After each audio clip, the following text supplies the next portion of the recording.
Hi, welcome to Scott's Inverts. I'm Scott. These are the inverts. Anthia homoplatum, the spotted predator beetle. We picked this one up from Seas from the Spider Shop for £15. They do reduce their prices, as do all the sellers for the shows. So on the website they are listed at the moment £18. But if you want a discount at the Spider Shop, just put in Scott's Inverts and you'll get 5% discount. Anyway, let's crack on with today's video.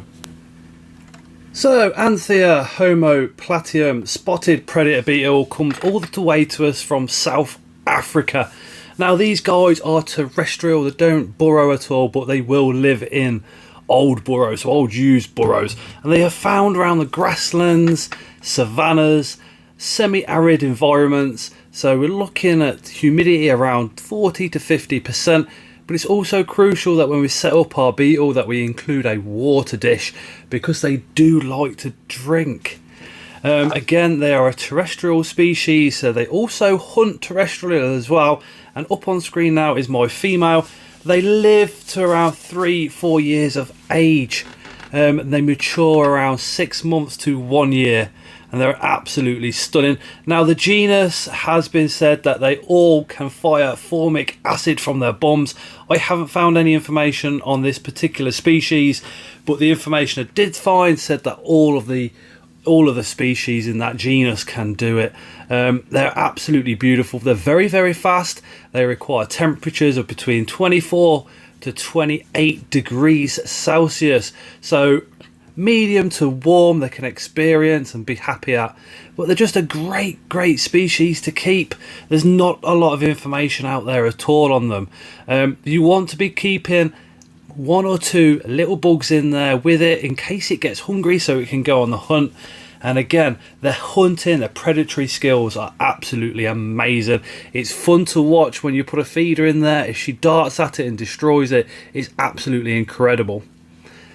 Now, they live on a mixture of like sand and soil, as you can imagine, coming from the areas that they do, the savannas, etc. So here is the setup, and as I've just said, the substrate down there is sand, about 80% sand, 20% topsoil, and some dry orchid bark in there as well. And then we've put some cork bark on the top and made some hidey holes so she can go in and out of those holes. If you haven't got any cork bark, you can use rocks. As long as you create some little spaces for her to go in and out of, you're all good and ready to go. Nice little water dish there in the corner. Just fill that up and overfill it once a week, and we should be fine with that humidity. And we're just going to put her in there now.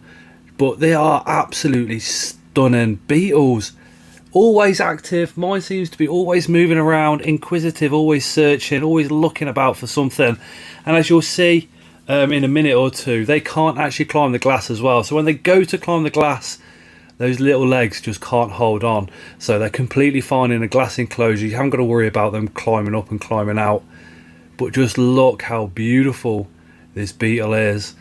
Again, I'm just going to put in a red runner now. She doesn't actually end up going for it at all, but the point being is we keep live food in with this beetle, so if she gets hungry, it is there. They're not like spiders, they want more regular feeding, so just keep those live feeders in with your beetle, and we should be all completely fine. Again, spiders, you know, a 1 week feed, 2 week feed, and they're absolutely fine. But with the beetles, yeah, you want to feed them a bit more often and just keep live food in there. And that water dish then came in very, very handy. So she actually went for a little drink there. You can spray water on the sides and she will take it from the sides. But if you put a water source in there like a water dish, she'll remember where it is and keep going back to it. But they're just absolutely beautiful to keep. Boom! The spotted predator beetle.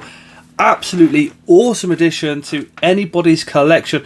Just be very mindful that if they spray their acid and it gets in your eyes, you're going to have to rinse your eyes immediately. They can send very small animals blind pretty quickly, so just please bear that in mind, especially if you've got children around these animals. But absolutely awesome apex predator. I'll keep looking over there because that's where she is. She's got a bit of a correction to what I actually said in that video. I did say that they don't burrow, but she has actually dug herself a little hole out underneath one of those pieces of cork bark now. So it turns out that they do actually burrow a little bit. Now this is actually, but due to there's just hardly any information out there on this particular species on the internet. There's a lot of information about the actual genus, but there could be individual traits to this species that aren't listed within the genus description. Oh god, I hope that makes sense to you guys. But so I can release more information in 6 or 7 months time, as we've kept her for a bit longer and I've gained more experience with her and seen her characteristics and exactly what she gets up to in that enclosure. Anyway guys, today is Monday the 5th of February, tomorrow is the 6th, which is my birthday. It's also Matt's birthday, so what we're doing on Tuesday is having a birthday live stream. That'll be starting from 8 PM and probably ending about 10:30, 11 o'clock ish. We'll probably have a couple of other people coming up on screen, but we're just going to have a chilled out one, nice and relaxed. So if you're up for that, pop along tomorrow evening at 8 PM. And if you go to the Spider Shop's website, remember to use code ScottsInverts to get yourself 5% off. And as always, we shall see you again on the next one.